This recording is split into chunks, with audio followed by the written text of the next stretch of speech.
Hey everyone, my name is Bryce and you are watching Bryce About Music, and we're doing something a little different today. We've got the beard trimmed, got the long sleeve pulled out, and we are taking a look at modern music today. Yes, I follow modern music as well. We aren't just a channel for retrospective album reviews. I keep up with the latest and greatest, and today we're going to be taking a look at some of my favorite albums to come out in the first half of 2018. We've got a number of them to get through here. In fact, I don't even know the number. I just made a list, and I shuffled the list with an online randomizer, and we're just going to go through rapid fire, talk a little bit about these albums, get through them quick. Let's get started. Best albums so far in 2018. Carla Bozulich, Quieter. This is an album that lives up to its name. It is certainly a quieter album than Carla's excellent 2014 release, Boy, but still just as experimental. A lot of drone, a lot of folk elements on this project, and tons of vocal manipulation. It ends up as one of the most uncomfortably personal albums I've heard this year. Death Grips, Year of the Snitch. Death Grips never make the same album twice, and they continue on this album into their noise rock kind of experiment that they've been doing on their last couple albums, and this one has much more of a classic hip-hop feel on top of that. It has more turntables, more glitch elements, and the same combination of abrasiveness, catchiness, intensity, and it's another Death Grips album, another album of the year contender. That's just the way it works at this point. kIRk, Ich Dicke Serca. This is the fourth album from the Polish improvisational electronic, jazz, dub, and hip-hop group, and it's just as experimental, just as interesting of a project as what they've done in the past, but this one is a little bit more chill. I like the vocals more on this one, and I think it's a great starting point if you've never heard this really fascinating group. Sophie, Oil of Every Pearl's Uninsides. This is the full-length debut album from Sophie, who has produced for other pop and electronic artists, and her full length is an incredibly dynamic mix of pop music, industrial, all sorts of digital sounding electronic music that comes together in a really fun and texturally interesting way. This album is catchy, abrasive, and just really interesting to listen to. It reminds me a little bit of Clarence Clarity's full-length debut a few years ago, so if you like any sort of poppy, digital, wild-sounding music, 100% check this out. One of my favorite albums so far this year. Pusha T, Daytona. This was the first of 5 weekly 7-track albums that Kanye West was releasing, and Kanye, of course, does all the production on this one. The beats here are absolutely fantastic and work very well with Pusha T's very intense yet still laid back flow, and it has some of the best rapping that you will hear all year. Pusha T has some very clever lyrics, and even though it's only 20 minutes long, for my money this might be the strongest 20 minutes of hip-hop released this year. Sons of Kemet, Your Queen is a Reptile. This is the latest album from Shabaka Hutchings, who released an excellent spiritual jazz album in 2016, and this album by comparison is far more into the Afro jazz sound. It has a lot of African percussion, a lot of Afrobeat rhythms on here, and it is hard-hitting and heavy. Excellent percussion in general, a really interesting project that also pays tribute to inspirational and powerful Black women throughout history. Really interesting album if you are into any type of jazz or African music. Khemmis, Desolation. This is yet another great project from Khemmis, who is quickly becoming one of the most consistent bands in modern metal. They have a sound that takes influence from early Black Sabbath as well as more modern sludge and doom bands, but the sound that they end up with is one that is very accessible, catchy, super melodic, but also heavy and something that true metalheads can appreciate as well, on top of being an easy metal band to get into if you aren't as into some of the more extreme stylings of the genre. Parquet Courts, Wide Awake, the latest and, in my opinion, greatest album from the Brooklyn rock band that takes elements of indie rock, punk rock, and post-punk from throughout history and recontextualizes it into a more modern sound. And in my opinion, this is one of the most well-written albums to tackle politics in our modern political climate. And if you're a fan of indie rock or alternative music, this is a must listen. It's one of the best indie rock albums to come out in the last few years. Haru Nemuri, harutosyura.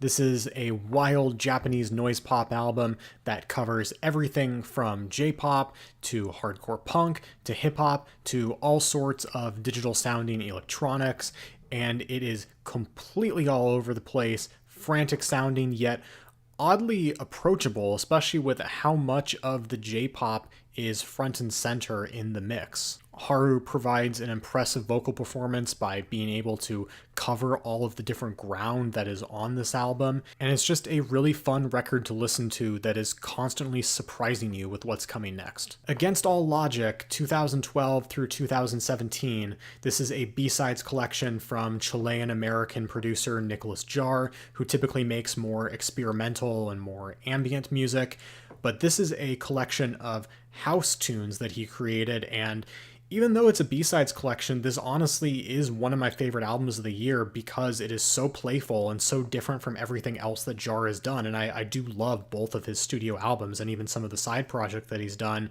but hearing him go into more of a house direction, more of a just pure fun direction is really interesting and still shows off his talent.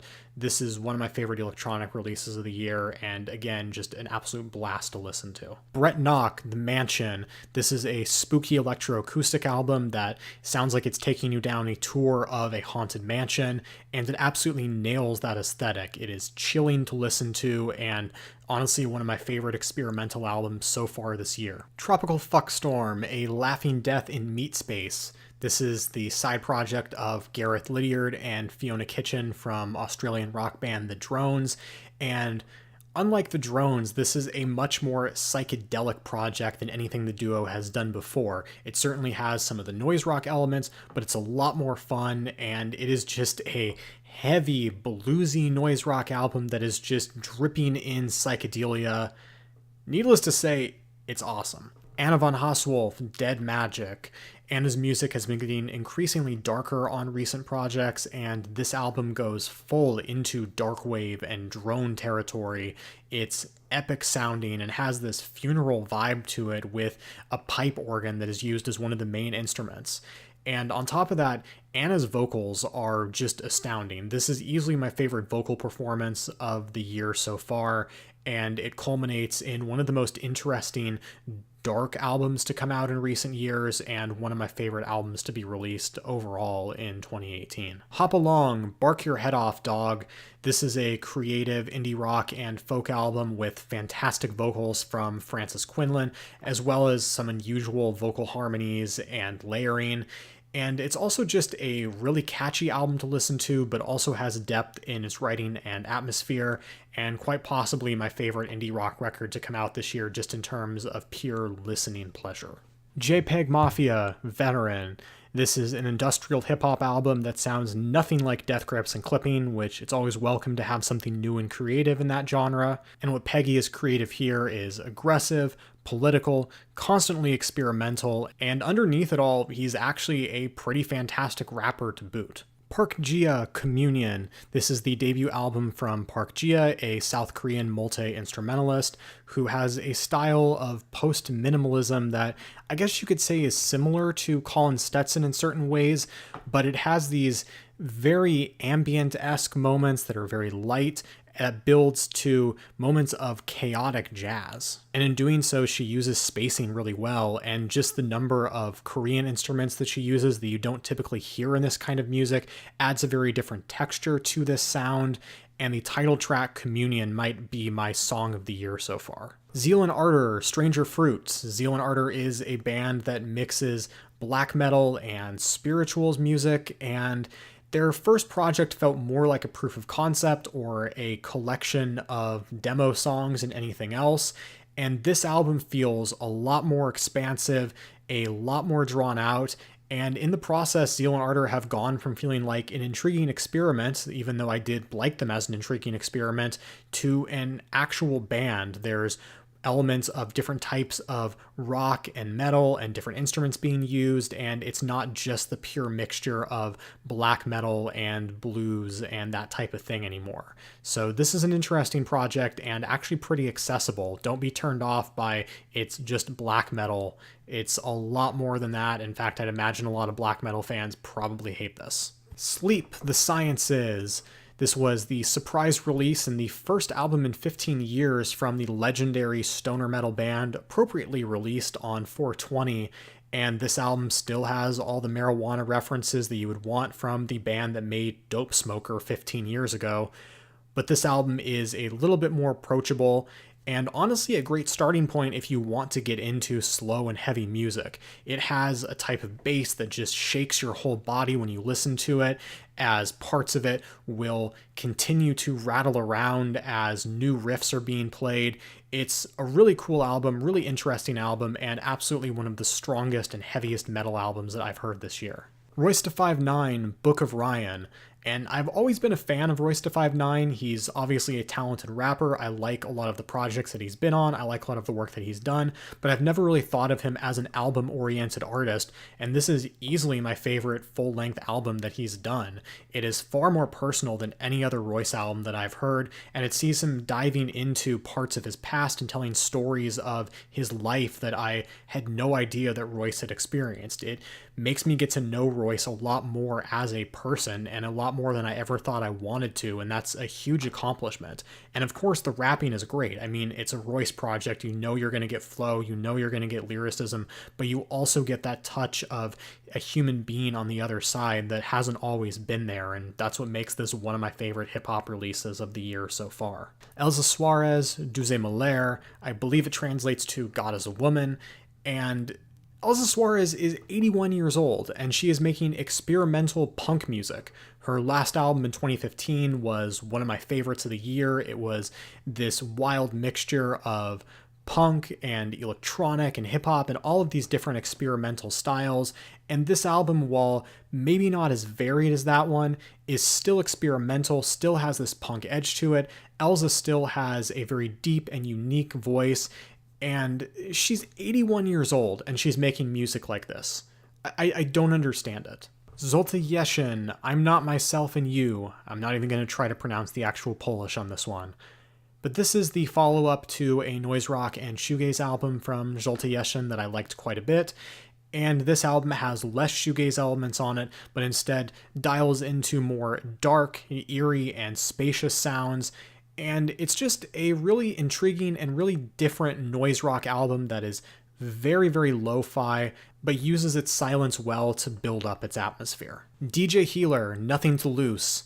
This is one of 2 albums released this year from the mysterious producer formerly known as Trompens, and Nothing to Lose is much more of the ambient house project. It is a very spiritual sounding album, and it ended up being more personal and intimate sounding than a lot of other similar albums. There's a lot of DJs now that are making ambient house music, and this one sounds very intimate and so well put together that it absolutely stands out above the crowd. The 2-song combination of Too Dark and God's Creation might be my favorite 15 minutes of electronic music so far this year.